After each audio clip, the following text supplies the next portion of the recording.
बिस्मिल्लाहिर्रहमानिर्रहीम। अस्सलाम वालेकुम। पाकिस्तान में एक ताज़ा वाक़या हुआ है और ये वाक़या इस दफ़ा कराची में पेश आया है, लेकिन ये बिल्कुल उसी वाक़े का तसलसल है जो पहले होते रह रहे हैं। और इस मुल्क के अंदर अब ताकतवर लोग ही सिर्फ राज कर सकते हैं, बाकी 24 करोड़ लोगों का ये मुल्क है ही नहीं। आप इमेजिन कीजिए ज़रा, एक डीएसपी को एक औरत उतरकर थप्पड़ मारती है, 3 फूल लगे हुए इसके कंधे के ऊपर। उस डीएसपी की आपको आगे चलकर गुफ्तगू सुनवाते हैं, जरा उससे सुनिएगा, पहले समझ ले हुआ क्या है। उस डीएसपी को वो थप्पड़ मारती है, मुक्के मारती है और कहती है कि तुम्हारी जुर्रत के हमने सिग्नल तोड़ा है, तुमने हमें ये क्यों कहा कि तुम लोगों की अगर पढ़े लिखे हो तो जिम्मेदारी बनती है कि तुम लोग सिग्नल ना तोड़ो, अगर तुम लोग ये करोगे तो बाकी क्या करेंगे। आगे से वो औरत कहती है, तुम्हें पता है कि मेरा भाई नेवी का कमांडर है, मैं अभी उसको बुलाती हूँ, तेरी तो मैं सबसे पहले वर्दी उतरवाती हूँ, तेरी औकात क्या है। आप इमेजिन कर लीजिए आज हालत ये, आप लगातार फुटेज देखते आ रहे हो, उस बेचारे की ये हालत है। अगर छत से कोई बैठ कर या ऊपर से कोई वीडियो ना बना रहा होता तो बेचारे पुलिस वाले को तो उन्होंने छोड़ना ही नहीं था। वो कह रही है मेरा भाई नेवी में कमांडर है, उसका एक ऑर्डर जाना है, और तुम लोग तो जूते साफ करते हुए आ जाओगे, तुम्हारी औकात क्या है। अब जरा उस बुजुर्ग की दाढ़ी रखी हुई है, देखिए दाढ़ी रखने वाला कोई भी शख्स हो, अब यकीन कीजिए उसकी इज्जत होती है। अगर किसी बुजुर्ग ने रखी है तो आप उसकी वैसी उसके सफेद बालों की लाज रखते हैं कि नहीं यार ये बूढ़ा है, इसने दाढ़ी रखी, मैं इसकी इज्जत करूं। आप जरा सोचिए उस बंदे के साथ हुआ क्या है और उसके बाद अब उसके ऊपर क्या दबाव आ रहा है। पहले आप उसकी वीडियो देखिए, फिर आपको पता चलेगा। अब उस औरत को बचाने के लिए पूरा सिंध का महकमा एक हो गया है कि नहीं यार ये मामला करना है। एग्जैक्टली वही सूरत हाल जैसे कर्नल की एक बीवी हुई थी और कर्नल की बेटी ने वो गाड़ी चढ़ा दी थी, उसके बाद क्या हुआ, मीडिया तब भी खामोश था। आप जरा गुफ्तगू सुन लीजिए इस बंदे की, फिर आपको बताते हैं कि अब होने क्या लगे इनके साथ। उस बेचारे की जिंदगी खराब हो गई है कि किसी ने उसकी वीडियो बना ली। यानी डीएसपी इस मुल्क के अंदर कितना मजबूर है। गुफ्तगू सुनिए। जी बिस्मिल्लाहिर्रहमानिर्रहीम। आज सुबह सुबह बस एक बुराई आनी थी।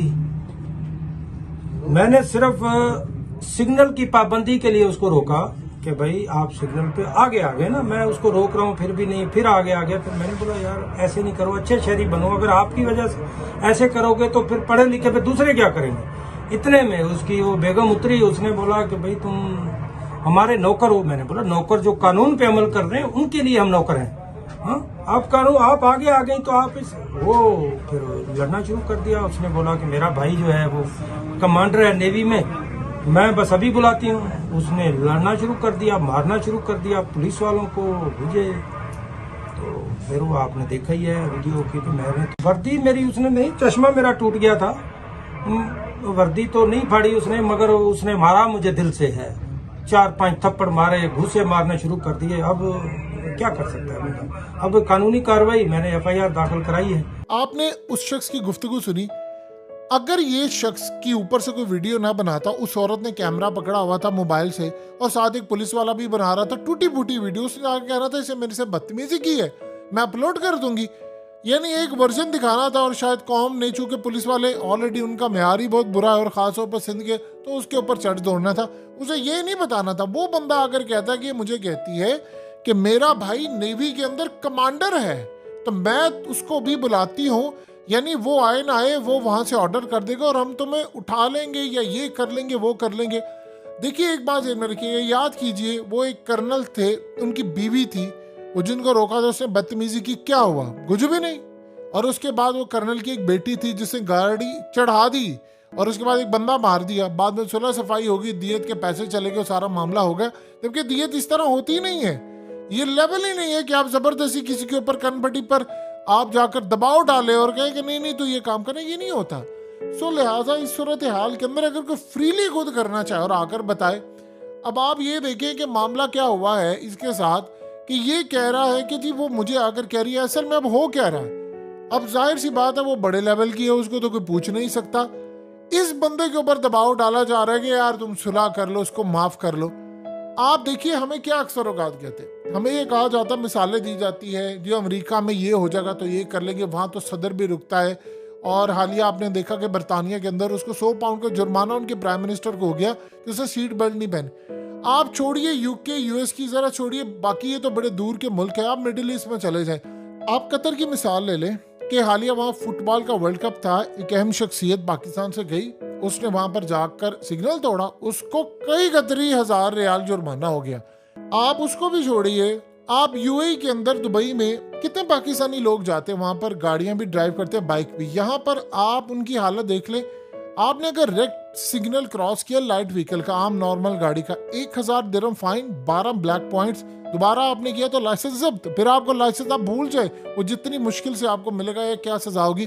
अगर आप हैवी गाड़ी चला रहे हैं, हैवी व्हीकल, और उसके बाद आपने इशारा तोड़ा तो 3000 दिरहम फाइन आपको पे करना पड़ेगा, और उसके बाद 24 ब्लैक पॉइंट्स, और वो आपकी गाड़ी भी गई और सब कुछ फारिग।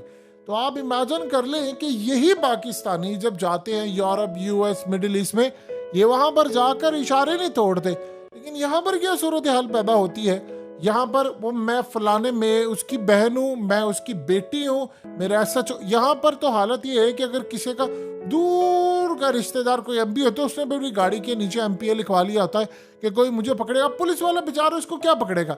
ये पेशावर के अंदर जो वाकया हुआ है, इसमें वो क्या कह रहे हैं, वो आकर कह रहे हैं कि जी हम पर लोग ब्लेम डाल रहे हैं कि हमने पेटी बाई को चेक नहीं किया। उसने कहा जी यहाँ पर बड़े बड़े लोग आते हैं काली गाड़ियों में, हम उनको अगर चेक करना शुरू कर दे तो हम मुअत्तल हो जाते हैं। वो कहते हैं तुम्हारी जरूरत कैसे हुई कि तुमने चेक किया। अब पुलिस वाला ये कह रहे हैं, वहां पर एहतजाज वो करे, उन्होंने कहा जी आप हमें इख्तियारात दे दें कि कोई भी किसी भी इदारे से आए, चाहे वो खुफिया इदारे से हो, वापडा से हो, फौज से हो, या किसी भी इदारे से हो, आप हमें इख्तियार दे दें कि हमने इनको चेक करना है, हम इनको चेक करेंगे। तो आप ये देखिए उसके बाद कोई भी मसला नहीं होगा, फिर हम सबको चेक करेंगे, हम फिर ये छोड़ देंगे कोई हमारा यार दोस्त है फलाना है। अगर कोई सियासतदान आएगा हम उसको भी चेक करेंगे, वजीर आएगा उसको भी चेक करेंगे, कोई ब्यूरोक्रेट आएगा उसको भी चेक करेंगे। ये नहीं कि हमें काली अगर कोई गाड़ी के अंदर कोई बंदा आ रहा है और उसके बाद वो कह रहा है जी भाई तुमने चेक नहीं करना इनको, और जब हम चेक नहीं कर पाते उसके अंदर कोई बंदा हो तो बाद में पता चले सारा ब्लेम आ जाए। उन्होंने कहा जी हम अपने बेटी भाइयों का भी ये काम, जबकि आप इस सारी सूरत हाल में हमें ये क्यों काम नहीं करने देते। आप सोचिए जरा इस बंदे के ऊपर अब होगा क्या, ये ज़हन में रखिएगा। अगर तो वाकई ये सूरत हाल उसने जैसी धमकी दी है तो अन करीब आपको नजर आएगा, पहली तो बात है केस वैसे ठप हो जाएगा, वरना अभी तक उसको ट्रेस करके आप जेल में फेंक देते। अगर वो आम औरत होती, ये बात ज़हन में रखिएगा, वो बदतमीज और गंदी जहनियत की औरत जो है, वो अगर कोई आम औरत होती तो अभी तक जेल में उसको सड़ते हुए हम देखते हैं। लेकिन चूंकि बड़े हाई लेवल की है कि डीएसपी की कोई हैसियत नहीं है उसको पकड़ सके, जिसे इतनी बड़ी धमकी दी है, जाहिर सी बात है उसको पता है कि पीछे मेरे इतना बड़ा पावा बैठा होगा, वो पावा मुझे छुड़ा लेगा। अब यही सूरत हाल पैदा हुई है कि उसको कोशिश ये की जा रही है उसको सिग्नल तोड़ने का जुर्माना डाल दिया जाए, इनकी सुलह करवा दी जाए और FIR वो वापस ले ले, सारे का सारा मामला हो जाए। होना तो ये चाहिए। इस्लाम क्या कहता है, किसास क्या होता है, आपने किसी की टांग तोड़ी है तो बदले में टांग तोड़ी जाए, यही सूरत हाल होनी चाहिए। इस्लाम कहता है जो सजा आपने दी है वो मिलनी चाहिए, आंख के बदले आंख, कान के बदले नाक। उसे थप्पड़ मारे इसी मर्द को कहा जाए, उसी औरत को चौक चुराहे में उसी जगह पर थप्पड़ मारे, उसी तरह मारे, अगर आपका कानून सजा नहीं दे सकता। लेकिन वो क्या करेगा, कानून तो मकड़ी का एक जाला है जिसमें सिर्फ आम और शरीफ लोग फंसते हैं, और जो बड़े बड़े मगरमच्छ होते हैं वो तो इसमें से निकल जाते हैं। उनको आप बताइए कभी कोई हाथ लगा सकता है?